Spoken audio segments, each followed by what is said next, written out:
इयम् आकाशवाणी सम्प्रति वार्ताः श्रूयन्ताम् प्रवाचकः जतिन शर्मा।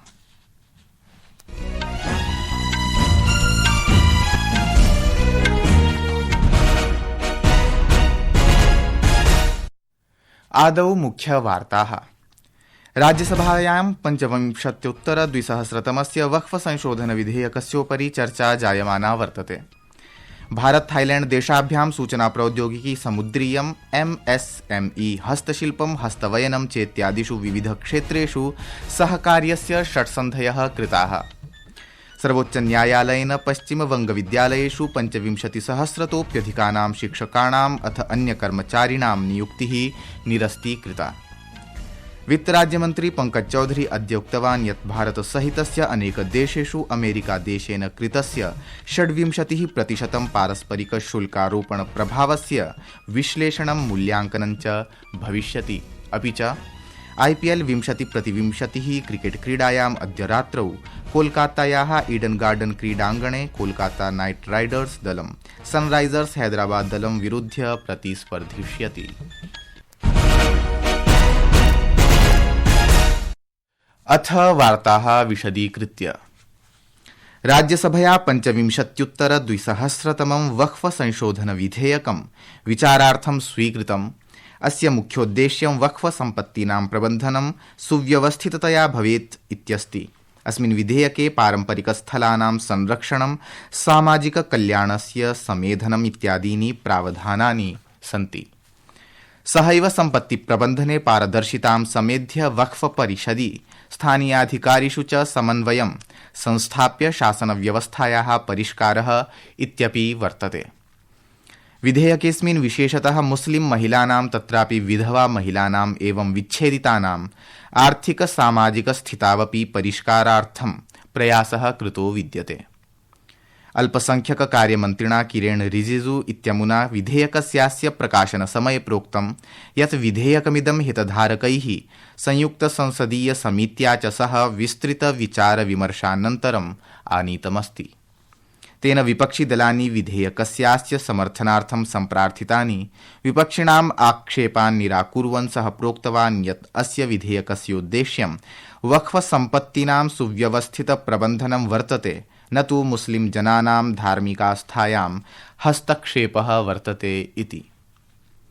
भारतेन थाईलैंडेन च अद्य सूचना प्रौद्योगिकी समुद्रीयम् MSME हस्तशिल्पं हस्तवयनं चेत्यादिषु विविध क्षेत्रेषु सहकार्यस्य षट्सन्धयः कृताः। अद्य अपराह्ने बैंकॉक नगरे प्रधानमन्त्री नरेन्द्र मोदी थाई समकक्षा पैटोंगटार्न शिनावात्रा इत्यनयोः मध्ये द्विपक्षीय वार्तायाः अनन्तरम् एतेषां सन्धीनाम् आदानप्रदानम् अभवत्। उभयपक्षेण द्विपक्षीय सम्बन्धानां सम्पूर्ण परिधीय प्रगतेः समीक्षा कृता। भारत थाईलैंड द्विपक्षीय सहभागित्वस्य वृद्धौ अधिकां गतिं योजयितुम् उपायानां चर्चा कृता। क्षेत्रीय बहुपक्षीय विषयेषु विचाराणाम् आदानप्रदानं च समभवत्। प्रधानमन्त्रिणा श्रीमोदिना तत्र गौरवसम्मानादिकं प्राप्तम्। द्विपक्षीय वार्तायाः अनन्तरं स्वस्य संयुक्त वक्तव्ये प्रधानमन्त्री मोदी भारत थाईलैंड सम्बन्धं सामरिक सहभागित्वरूपेण उन्नतीकरणस्य निर्णयस्य च घोषणां कृतवान्। भारतस्य एक्ट ईस्ट इति नीतौ भारत प्रशान्त दृष्टौ च थाईलैंड देशस्य विशेषं स्थानं वर्तते इति सः रेखाङ्कितवान्। श्रीमोदी अवदत् यत् ते उभयराष्ट्राणां सुरक्षासंस्थानां मध्ये रणनीतिक संवादस्य स्थापनायाः विषये चर्चां कृतवन्तः। भारत की एक्ट ईस्ट पॉलिसी में थाईलैंड का विशेष स्थान है। आज हमने अपने संबंधों को स्ट्रेटेजिक पार्टनरशिप का रूप देने का निर्णय लिया है। सुरक्षा एजेंसियों के बीच स्ट्रेटेजिक डायलॉग स्थापित करने पर भी चर्चा की। हमारी एजेंसीज ह्यूमन ट्रैफिकिंग और इलीगल माइग्रेशन के खिलाफ एकजुट होकर काम करेगी।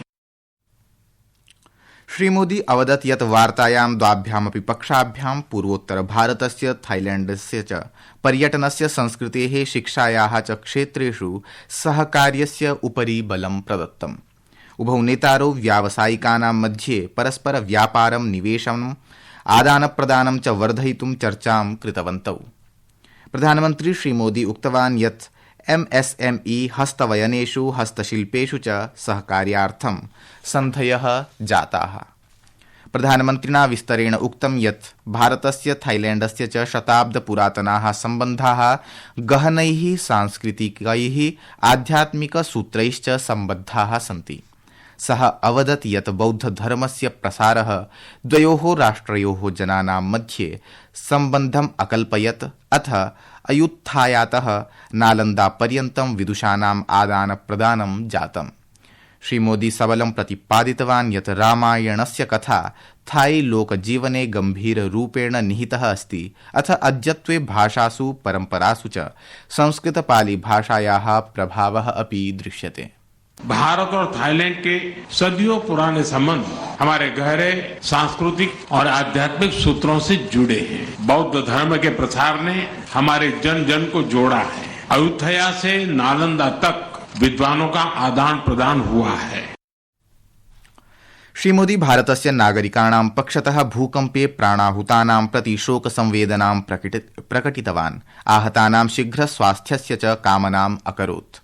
अवधेयमस्ति यत् प्रधानमन्त्री श्रीमोदी श्वः भविष्यमाणस्य षष्ठे बिम्सटेक् शिखर सम्मेलने भागं ग्रहीतुं थाईलैण्ड देशस्य द्विदिनयात्रायाम् अस्ति।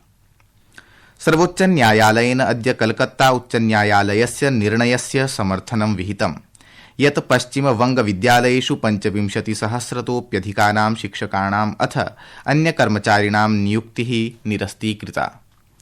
शीर्षन्यायालयेन उक्तं यत् सम्पूर्णा चयनप्रक्रिया भ्रमसहितं वञ्चनापूर्वकम् अस्ति तथा च तस्याः विश्वसनीयता वैधता च नगनीकृता। भारतस्य मुख्य न्यायाधीशेन संजीव खन्नावर्येण न्यायाधीशेन संजय कुमारेण च समाविष्टपीठेन प्रोक्तं यत् पश्चिमवंगस्य विद्यालयेषु नूतन चयन प्रक्रिया मासत्रयाभ्यन्तरं सम्पन्नं भविष्यति। संस्कृतवार्तायाः संस्करणमिदम् इदानीम् आकाशवाणीतः प्रसार्यते। सममेव अयं कार्यक्रमः आकाशवाण्याः अन्तर्जालपटले www.newsonair.com इत्यत्र अथ न्यूज़ ऑन एआईआर चलदूरभाषीय तन्त्रांशे अपि समुपलब्धो भविष्यति। वित्तराज्यमन्त्री पंकज चौधरी उक्तवान् यत् भारतसहितस्य अनेक देशेषु 26% पारस्परिक शुल्कारोपणस्य राष्ट्रपतेः डोनाल्ड ट्रम्पस्य निर्णयस्य प्रभावस्य विश्लेषणं मूल्यांकनं च भविष्यति। तेनोक्तं यत् अस्य कृते सर्वकारः उपायान् च निर्धारयिष्यति। श्री चौधरी नवदिल्ल्यां प्रथम अन्ताराष्ट्रिय पेंशन अनुसन्धान सम्मेलनम् इत्यस्य उद्घाटनसत्रे संवाददातृभिः सह वार्तालापं कृतवान्। सः उक्तवान् यत् डोनाल्ड ट्रम्पस्य कृते इयम् अमेरिका प्रथमनीतिः वर्तते, तत्रैव प्रधानमन्त्रिणः श्रीनरेन्द्रमोदिनः कृते भारत प्रथमम् इत्यस्ति। वित्तमन्त्रालयेन 18-द्विसहस्रतमे सर्वकारीय संचय प्रवर्धन सामान्य नियमे संशोधनस्य अधिसूचना प्रख्यापिता। अस्यान्तर्गतं पीपीएफ इति सार्वजनिक भविष्यनिधि कोषाणां कृते नामाङ्कने कस्यापि परिवर्तनस्य शुल्कं निष्कासितम् अस्ति। वित्तमन्त्री निर्मला सीतारमणः अद्य सामाजिक सञ्जालीय माध्यमे अवदत् यत् राजपत्र सूचनाद्वारा उक्त सर्वकारीय संचय प्रवर्धन सामान्य नियमे आवश्यक परिवर्तनं कृतम्। 25-द्विसहस्रतमस्य वक्फ संशोधन विधेयकस्य मुख्योद्देश्यं मुस्लिम महिलाभ्यः सम्पत्तौ उचित विभागः, वित्तीय साहाय्य प्रदानं सहैव वक्फ सम्पत्ति प्रबन्धने तासां दृढभूमिका भवेत् इत्यस्ति। विधेयकमिदं वक्फ प्रशासने मुस्लिम महिलानां निर्णयग्रहणशक्तिमपि सुनिश्चिनोति। एतत् विधेयकं निर्धारयति यत् सम्पत्तेः वक्फ परिषदि समर्पणात् प्राक् महिलोत्तराधिकारिणः तासामधिकारं पूर्णतया प्राप्नुयुः। IPL 20-20 क्रिकेट क्रीडायाम् अद्य रात्रौ कोलकातायाः ईडन गार्डन क्रीडाङ्गणे कोलकाता नाइट राइडर्स दलं सनराइजर्स हैदराबाद दलं विरुध्य प्रतिस्पर्धिष्यति। क्रिकेट द्वन्द्वम् अद्य सायं 7:30 समारप्स्यते। गतरात्रौ बेंगलुरु नगरस्य चिन्नस्वामी क्रीडाङ्गणे गुजरात टाइटन्स दलेन रॉयल चैलेंजर्स बेंगलुरु दलं 8 स्तोभैः पराजितम्। इति वार्ताः।